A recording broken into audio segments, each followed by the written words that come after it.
உங்களை நான் பார்க்கவே இல்லையே. எப்போ வந்தீங்க? மைக் எடுங்க, கொஞ்சம் நில்லுங்க எங்களுக்காக. எல்லாருக்கும் வணக்கம். வணக்கம் வணக்கம். Thank you thank you. உன் பின்னாடி தான் நின்ன. அப்படியா? இப்போ முன்னாடி வந்துட்டீங்களா, அதனால தான் பார்த்தேன். ஒரு மைண்ட் வாய்ஸ் கேம் விளையாடலாமா? உங்க மைண்ட் வாய்ஸ்ல என்ன ஓடிக்கிட்டு இருக்குன்னு சொல்லுங்க. அதுக்கப்புறம் உங்களுடைய பிரதருக்கு உங்களுடைய வாழ்த்துக்களை சொல்லுங்க. என் மைண்ட் வாய்ஸ் எப்பவுமே ரவி சார் என்னை நம்பி ஒரு படம் பண்ணுறாரு, அது பெருசாக வரணும், பெரிய ஹிட் ஆகணும், அவர் ப்ரொடக்ஷன் பெரிய ப்ரொடக்ஷன் ஆகணும்னு ஆசை.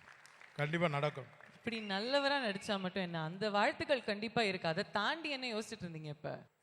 எனக்கு அதான் நல்லத்தனமாக நான் யோசித்தேன், வேறு எதுவும் இல்லைம்மா. நீ யோசிக்கிற மாதிரி நான் யோசிக்கல. அப்படியே நான் பின்னாடி நின்று அவனை உள்ளே விடாதீங்க, சேரு போடாதீங்கன்ற மாதிரி நான் யோசித்தேன் இல்லையா? ஓகே, நீங்க ரொம்ப நல்லவர் தான், நல்ல மாதிரி தான் யோசிச்சு. அது கொஞ்சம் நல்லா சிரிச்ச மாதிரி சொல்லு. அதுனா அப்படியே நல்லவர் தான், குழா சண்டை போடுற மாதிரி. ரொம்ப நல்லவர், நல்ல மாதிரி யோசிப்பீங்க. ரொம்ப நன்றி. Thank you very much. ரொம்ப தங்கச்சி. கிரவுண்ட்ல சந்திக்கலாம். நன்றிமா தங்கச்சி.